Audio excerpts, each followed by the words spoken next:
তোমার কি মনে হয় আমি এখনো একজন বিবাহিত পুরুষের পেছনে ঘুরে নিজের টাইম ওয়েস্ট করব?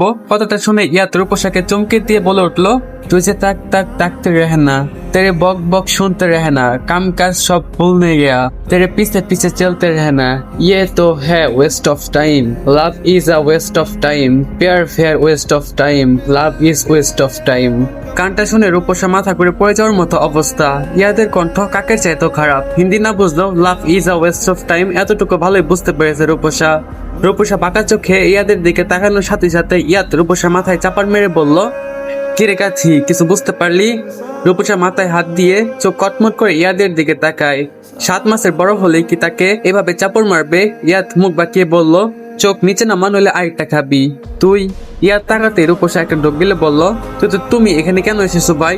ইয়াদ আবারও রাগে চোখে তাকালো। থুকু ইয়াদ। ইয়াদ একটা শ্বাস ফেলে বলল, এমনি ভুল করে এসে ফেলেছি, ফোনে কথা বলছিলাম তো তাই খেয়াল করিনি। বাই দ্য ওয়ে আমার রুমটা তো এখানের কথা ছিল, তুই বলতে পারবি আমার রুমটা কোথায়? রূপসা অনেকদিন যাবৎ ইয়াদকে এভাবে কথা বলতে দেখেনি। ইদানিং বলতে গেলে ইয়াদ খুব অল্পই কথা বলে তার সাথে। সেই যে অবির বউ বাতের সময় কথা বলেছিল সেদিনের পর আজ পর্যন্ত একটা অপ্রয়োজনীয় কথা বলেনি। যদিও অবির বিয়ের আগে ইয়াদ এভাবেই কথা বলতো। ওই কিরে ভাইয়ার কথা ভাবছিস নাকি? রূপসা ভীষণ বিরক্ত হলো। সে আর অবির ব্যাপারে কাউকে কিছুই জানাতে চায় না, কারণ বাড়ির লোকেরা 19 থেকে 20 হলে তাকে সন্দেহ করবে। আর তাছাড়া ইয়াদকে তো সে একদমই কিছু বলবে না। ইয়াদ আবার অভির বিরাট ভক্ত। বললাম তো আমি আর ভাইয়াকে নিয়ে ভাবি না। বিশ্বাস হচ্ছে না, কি করলে বিশ্বাস হবে? একবার বলছে অভি ভাইয়ার চাইতে আমাকে বেশি হ্যান্ডসাম দেখতে, তাহলে আমি বিশ্বাস করে নেব যে তুই আর ভাইয়াকে নিয়ে ভাবিস না। কথাটা শুনে রূপসা আহাম্মকের মতো ইয়াদের দিকে তাকিয়ে রইল। ওয়েট, আমি এটা বলতে যাব কেন?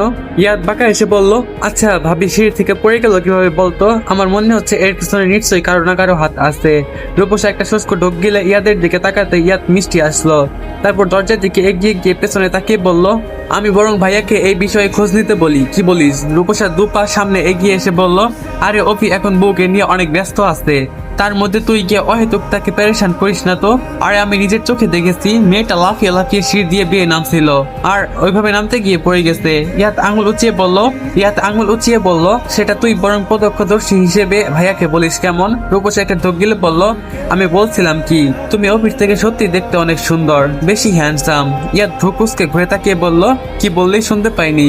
রূপসা এবার চিল্লিয়ে বলে উঠলো, বলেছি তুমি অভি ভাইয়ের চাইতেও বেশি সুন্দর। রূপসার কথা শুনে ইয়াদ ঠোঁট চেপে হাসি আটকে রেখে বলে উঠলো, নির্লজ্জ মেয়ে, ভাইকে কেউ এইভাবে বলে? যাক, তুই যেহেতু ভাইয়ার পিছু ছেড়ে দিয়েছিস সেহেতু খুব শীঘ্রই তোর বিয়ের ব্যবস্থা করেছি, দাঁড়া। কথাটা বলে ইয়াদ হাসতে হাসতে চলে গেল। এদিকে রূপসা বেকুবের মতো তার যাওয়ার পানে তাকিয়ে রইল। রাতের সময় খোলা জানালা দিয়ে মৃদু ঠান্ডা হাওয়া রুমে প্রবেশ করছে। খাটের এক পাশে অলি ঘুমাচ্ছে, কিন্তু অপর পাশে বসে থাকা আলবির চোখে মুখে ঘুম নেই। সে ল্যাপটপে কোনো একটা ফুটেজ সূক্ষ্মভাবে পর্যবেক্ষণ করছে। এই ফুটেজটা হলো সেদিনের ফুটেজ, যেদিন নোমান দারোয়ান থেকে ডিভোর্স লেটার নিয়ে দিয়েছিল। এই ফুটেজটা এর আগেও আলবি অনেকবার চেক করেছে, কিন্তু তেমন কিছু খুঁজে পাইনি। ফুটেজে স্পষ্ট দেখা যাচ্ছে দারোয়ান পোস্ট বক্স থেকে একটা খাম বের করে খামের উপরে লেখাগুলো পরে ভীষণ ঘাবড়ে যায়।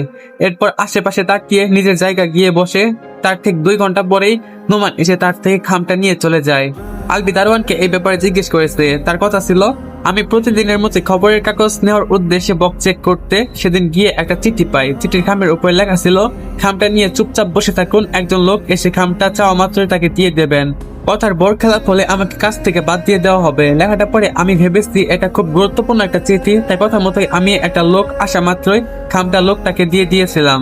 বিশ্বাস করুন আমি আর কিছুই জানি না। আলবি দারোয়ানকে নানাভাবে ভয় ভীতি দেখিয়েছিল, কিন্তু দারোয়ান এই একটা কথাই গাইস, তোমরা কি জানো আমি 1x গেম খেলার মাধ্যমে প্রতিদিন টাকা আয় করি। তোমরা যদি আমার মতো টাকা আয় করতে চাও এবং বিভিন্ন পুরস্কার জিতে চাও, তাহলে এখনই গুগলে 1x সার্চ করে অফিসিয়াল ওয়েবসাইটে গিয়ে রেজিস্ট্রেশন করো। আর রেজিস্ট্রেশনের সময় আমার দেওয়া special promo code 1YAN use করো, তাহলে অসংখ্য বোনাস এবং ফ্রি স্পিন পেয়ে যাবে। আর 1x কিন্তু একটা ইন্টারন্যাশনাল লাইসেন্সকৃত প্ল্যাটফর্ম এবং সবচেয়ে বিশ্বস্ত। এখানে তোমরা ক্র্যাশ ক্রিস্টালের মতো গেম খেলে সহজে টাকা আয় করতে পারবে এবং বিকাশ নগদের মতো সকল মোবাইল ব্যাংকিং অ্যাপের মাধ্যমে সহজে তোমাদের জেতা টাকা তুলতে পারবে। আর 24 ঘন্টা 7 দিন কাস্টমার সাপোর্ট সুবিধা তো রয়েছেই। তাই এটা আমি ব্যবহার করে আমার রেগুলার হাত খরচের টাকা আয় করি। তোমরাও ট্রাই করে দেখতে পারো। বলেছিল। হঠাৎ গোমানি শব্দ কানে আসতে আলবি পাশ ফিরে তাকিয়ে দেখে অলি ঘুমের মাঝে ছটফট করছে।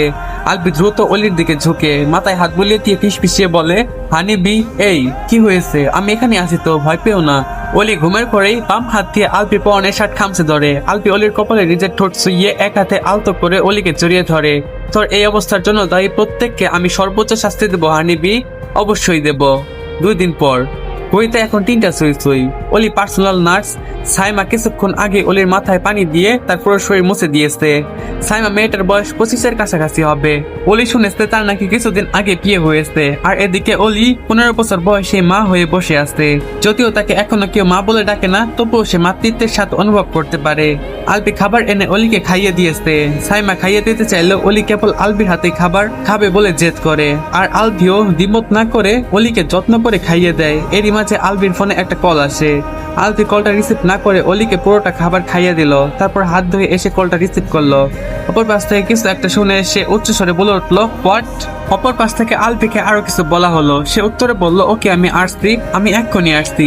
আলবি কলটা কেটে দিয়ে হাফ সাফ করতে লাগলো। আলবির এরকম আচরণ দেখে অলির কপালে চিন্তায় ভাঁজ পড়লো। কি হয়েছে? আলবি ড্রেসিং টেবিলের ড্রয়ার থেকে নিজের মানি ব্যাগটা পকেটে নিয়ে অলির দিকে তাকিয়ে বলে ওঠে, ডিটেকটিভের কল এসেছিল, তারা রিফাতের গাড়ি ফলো করেছিল, কিন্তু হঠাৎ করে রিফাতের গাড়িটা ব্রেক ফেল হয়ে রাস্তার পাশে থাকা গাছের সাথে ধাক্কা খায়। অলি স্পষ্ট স্বরে বলে ওঠে, কি? গাড়ি থেকে রিফাতকে বের করে হাসপাতালে নেওয়া হয়েছে, কিন্তু ওর বর্তমান অবস্থা আশঙ্কাজনক। অলি আর প্রতি উত্তর করলো না, নিশ্চুপ হয়ে বসে রইল। সে জানে রিফাত শাইলার ভাই, সেক্ষেত্রে রিফাতের কিছু হলে শাইলাদের পুরো পরিবার ভেঙে যাবে। তার চেয়ে বড় কথা, রিফাত না থাকলে তারা কিভাবে আরেকজন অবধি পৌঁছাবে। তার ভাবনার মাঝে অলি সাইমার উদ্দেশ্যে বলল, আমি বের হওয়ার পর দরজা লাগিয়ে দিবেন, আপনিও রুম থেকে বের হবেন না, কিছু প্রয়োজন হলে সার্ভেন্টদের কাউকে কল করে ডেকে নেবেন। সাইমা মাথা নেড়ে হ্যাঁ বলতেই আলবি অলির দিকে তাকিয়ে একটা শ্বাস ফেলে রুম থেকে বেরিয়ে যায়। আলবি হসপিটালে এসে রিফাতের কেবিনের সামনে দাঁড়ালো। সেখানে কয়েকজন পুলিশ আর ডিটেকটিভের লোক ছিল।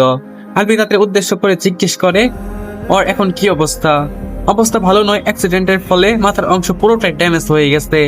তাদের কথার মাঝে একজন ডাক্তার কেবিন থেকে বের হয়ে নম্রভাবে বললেন, সরি, আমরা তাকে বাঁচাতে পারিনি, মস্তিষ্কে রক্তক্ষরণের কারণে তার মৃত্যু হয়েছে। কথাটা বলেই ডাক্তার চলে গেলেন। আলবি কিছুক্ষণ স্তব্ধ হয়ে দাঁড়িয়ে রইল। তারপর পুলিশের উদ্দেশ্যে বলল, আমার মনে হয় ব্যাপারটা ওর ফ্যামিলির লোকদের জানানো উচিত। হ্যাঁ, আপনি চিন্তা করবেন না মিস্টার মির্জা, ওনার সাথে হ্যান্ডসেট ছিল, সেখান থেকে আমরা বাকি সব ইনফরমেশন কালেক্ট করব আর ওনার ফ্যামিলির মেম্বারদেরকেও জানাবো। ওকে, তাহলে আমি আগামীকাল আপনাদের সাথে দেখা করব। কথাটা বলে আলবি হসপিটাল থেকে বেরিয়ে আসে। সে কি করবে বুঝে উঠতে পারছে না। রিফাতকে তো সে নিজের হাতে মারতে চেয়েছিল, আর সেই রিফাত এসে সহজে মরে গেল। ব্যাপারটা হজম হচ্ছে না তার। আলবি হতাশা নিয়েই বাড়িতে ফিরে আসে। এদিকে রিফাতের মারা গেছে শুনে শাইলার জন্য খারাপ লাগলেও অলির মনটা একটু হালকা হয়েছে, কিন্তু আলবি ব্যাপারটা কিছুতেই স্বাভাবিকভাবে নিতে পারছে না। সন্ধ্যা শেষটুকু নিপে গিয়ে ধরনের বুকে রজনী নেমে এসেছে। আকাশের বুকে আজ পূর্ণচাঁদের উপস্থিতি। রূপসা নিজের ব্যালকনিতে দাঁড়িয়ে সেই অচেনা লোকটাকে বার্তা পাঠাচ্ছিল, কিন্তু লোকটার আজকের বার্তাগুলো তার মনোপুত হচ্ছে না। রূপসা খানিকটা ক্ষুব্ধ হয়ে লিখলো, আপনি কিসের জন্য অপেক্ষা করছেন বলেন, ক্লিয়ার করে বলুন, আমি কিন্তু বিনা কারণে এক মুহূর্তে অপেক্ষা করব না। লোকটা প্রত্যুত্তরে লেখে, তুমি বুঝতে পারছো না যে অভি আমাদের কতটা কাছে পৌঁছতে গেছে, বেশি বাড়াবাড়ি করলে কিন্তু তুমি এরপর ধরা পড়বে। রূপসা রেগে মেগে লোকটার নম্বর ব্লক করে দিল। যা করার সে একাই করবে। এই লোকটার কথায় সে কেন অপেক্ষা করবে? এই লোকটা তো একটা কাজও ঠিকঠাক করতে পারেনি, অলিকে আটকাতে পর্যন্ত পারেনি। এদিকে রূপসা বাচ্চাটাকে মেরে ফেলতে না পারলেও অলির হাত পা ভেঙে তো ফেলতে পেরেছেই, বাকি কাজটুকু সেই করতে পারবে।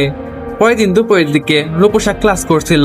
এরই মাঝে সে লক্ষ্য করলো ইয়াত আজকে লাস্ট ক্লাস না করে বেরিয়ে যাচ্ছে। রূপসা অবাক হলো না। ইয়াত বেশিরভাগ সময় ক্লাস ফাঁকি দেয়, কোনো সময় খেলাধুলার জন্য, কোনো সময় অফিসের জন্য। তবে আজকে অন্যরকম এক ঘটনা ঘটলো। ইয়াত বেরিয়ে যাওয়ার কিছুক্ষণ পর রূপসা চুপিসারে ক্লাস থেকে বেরিয়ে গেল। সেদিন ইয়াত আগে ভাগে চলে যাওয়ায় সেদিন রূপসাকে নিজেকে ড্রাইভারকে কল করে ডেকে নেয়, আর যেদিন ইয়াত পুরো ক্লাস করে সেদিন উর্মিলা সহ তারা একই গাড়িতে চলে যায়। রূপসা আজকে ড্রাইভারকে কল না করে এক ট্যাক্সি ডাকলো, তারপর সোজা চলে এলো একটি ফার্মেসির সামনে। ট্যাক্সি ভাড়া মিটিয়ে দিয়ে ফার্মেসির ভেতরে ঢুকলো। তার চোখে মুখে এক অস্বস্তি ভাব ফুটে উঠেছে, তবে সব অস্বস্তি সাইডে রেখে ভদ্রস্বরে জিজ্ঞেস করলো, মিসোপ্রোস্টল 200 mcg আছে? রূপসার কথা শুনে ফার্মাসিস্ট সন্ধিহান চোখে তার দিকে তাকায়। তার এরকম চাহনি দেখে রূপসা খানিকটা ঘাবড়ে গেল। সে আশেপাশে তাকিয়ে দেখলো আশেপাশে কেউ নেই। রূপসা আবার জিজ্ঞেস করলো, আপনার কাছে নেই? ফার্মাসিস্ট চাপায় এসে বলল আছে, তবে এই ধরনের ওষুধ তো সহজে দেওয়া যায় না। আপনি কি প্রেসক্রিপশন নিয়ে এসেছেন? রূপসা অস্থির হয়ে একটা ভাঁজ করা কাগজ এগিয়ে দিল। ফার্মাসিস্ট কাগজটা খুলতেই অনেকগুলো টাকা বেরিয়ে আসে, যা দেখে সে হকচকিয়ে যায়। রূপসার দিকে বিনিয়োগ স্বরে বলে, আমি নিজের জন্য নিতে চাইছি, কিন্তু আমার কাছে প্রেসক্রিপশন নেই। আপনি দিতে পারলে দিন, হলে আমি অন্য কোথাও নিয়ে নিব। ফার্মাসিস্ট টাকাগুলো আস্তে করে পকেটে রেখে একটু গম্ভীর হয়ে ফিসফিস করে বলল, আমি দিচ্ছি, একটু অপেক্ষা করুন। কথাটা বলে সে দরজার পিছনে ঢুকে গেল। কয়েক মুহূর্ত পর ফিরে এসে একটি ছোট্ট সাদা প্যাকেট রূপসার দিকে এগিয়ে দিল। এটা অবশ্যই সাবধানে ব্যবহার করবেন, কোন রকম সমস্যা হলে ডাক্তারের পরামর্শ নিবেন। আমার কিন্তু কোনো প্রকার দায়ভার নেই। রূপসা মাথা নেড়ে দ্রুত হস্তে প্যাকেটটি ব্যাগে ঢুকিয়ে নিল, তারপর ধন্যবাদ দিয়ে বেরিয়ে এলো। সে রাস্তার এক সাইডে দাঁড়িয়ে ট্যাক্সির জন্য অপেক্ষা করছিল। ঠিক তখনই রাস্তার অন্য প্রান্ত থেকে একদল পথ শিশু হঠাৎ দৌড়ে রাস্তায় নেমে গেল। একটা সিএনজি চালক ব্রেক কষতে গিয়ে নিয়ন্ত্রণ হারিয়ে ফেললো। গাড়িটি ঘুরে সোজা রূপসার দিকে ধেয়ে এলো। রূপসা সরে যেতে চেষ্টা করলো, কিন্তু সময় পেল না। ট্যাক্সি ড্রাইভার ব্রেক করতে চাইলো, ততক্ষণে দেরি হয়ে গেছে। ট্যাক্সির ধাক্কায় রূপসা রাস্তায় ছিটকে পড়লো। সে চিৎকার দেওয়ার সুযোগটুকু পেল না। তার আগে ট্যাক্সির একটা চাকা তার পেটের উপর দিয়ে চলে গেল। রূপসা ব্যথায় কুকড়ে উঠলো। তার আধ খোলা চোখ জোড়া থেকে এক বিন্দু পানি গড়িয়ে পড়লো। মুখ থেকে শুধু অস্পষ্ট গোঙানি বের হচ্ছে। সে হাত বাড়িয়ে দিল কিছুটা দূরে পড়ে থাকা ব্যাগটার দিকে। তখনই পথ শিশুদের মধ্যে একজন এসে ব্যাগটা নিয়ে ছুটে চলে গেল। কিছুক্ষণের মধ্যে লোকজন চিৎকার দিয়ে ছুটে আসলো। তাদের মধ্যে থেকে কেউ একজন অ্যাম্বুলেন্স ডাকলো। রূপসার গলায় থাকা স্টুডেন্ট আইডি কার্ড থেকে নাম্বার কালেক্ট করে তার মাকে খবর জানিয়ে দিল। হসপিটালের করিডোরে দাঁড়িয়ে আছে মির্জা ফ্যামিলির সবাই, শুধু আলভি আর ইয়াদ বাদে। আলভি শুনেছে রূপসার অ্যাক্সিডেন্টের কথা, কিন্তু অলির জন্য আসতে পারেনি। তাছাড়া সবাই যেখানে আসে তার না থাকলেও প্রভাব পড়বে না, উল্টো অলির থাকে বেশি প্রয়োজন। মেয়েটা কাতের উপরে শুয়ে বসে থাকতে থাকতে ডিপ্রেসডে চলে যাচ্ছে। এদিকে ইয়াদ যখন খবরটা পেয়েছিল সে তখন অফিসে ছিল। আলবি অফিস থেকে বিরতি নেওয়ার কারণে তাকে আলবির ভাগের কাজগুলোর দিকে লক্ষ্য করতে হয়। যদিও উসমান আর ইয়ামিন মির্জা তাকে বেশ সাহায্য করে। কয়েক ঘন্টা অস্ত্রোপচার শেষে ডক্টর ওটি থেকে বের হওয়া মাত্রই ইয়াদও এসে উপস্থিত হয়। সে এসে এগিয়ে যায় ডক্টরের দিকে। রূপ কেমন আছে? ডাক্তার একটা চাপা শ্বাস ফেলে বললেন, পেলভিক এরিয়ায় ভয়ানক চোট লেগেছে, যার কারণে জরায়ু স্থায়ী ক্ষতি হয়ে গেছে। উনি আর কখনো মা হতে পারবেন না। খবরটা শুনে রুনা খাতুন চিৎকার দিয়ে উঠলেন। শাহনাজ বেগম আর নুরনাহার তাকে সামলাতে লাগলেন। আর এদিকে ইয়াদ দুপা পিছিয়ে গিয়ে পুনরায় সামনে এগিয়ে আসে। সে এক অবাকাণ্ড করে বসলো। সে হিংস্রভাবে ডক্টরের গলা চেপে ধরলো, বলল, ডোন্ট ডেয়ার, ডোন্ট ডেয়ার। ইয়াদকে আচমকা এরকমটা করতে দেখে বাকি সবাই ভরকে গেল। উসমান আর ইয়ামিন মির্জা এসে তাকে সারানোর চেষ্টা করতে লাগলো, কিন্তু ব্যর্থ হলেন। ইয়াদ ভীষণ চেঁচামেচি করছে আর অপর্ত ভাষায় ডক্টরকে গালাগালি করছে। চিৎকার চেঁচামেচি শুনে কয়েকজন ওয়ার্ড বয় এসে ডক্টর আর ইয়াদের হাত থেকে ছাড়ায়। ছাড়া পাওয়া মাত্রই ডাক্তার দ্রুত পায়ে চলে যেতে লাগলেন। ইয়াদ পেছন থেকে গর্জে উঠলো, don't you dare run away, if you have the guts say that again. তো হে হ্যালো, আসসালামু আলাইকুম গাইস। এই পার্টটা এই পর্যন্তই। এই পার্টটা তোমাদের কাছে কেমন লাগছে অবশ্যই কমেন্ট বক্সে জানাবা। ভালো থাকবে সবাই, আল্লাহ হাফেজ। দেখা হচ্ছে পরবর্তী পার্টে।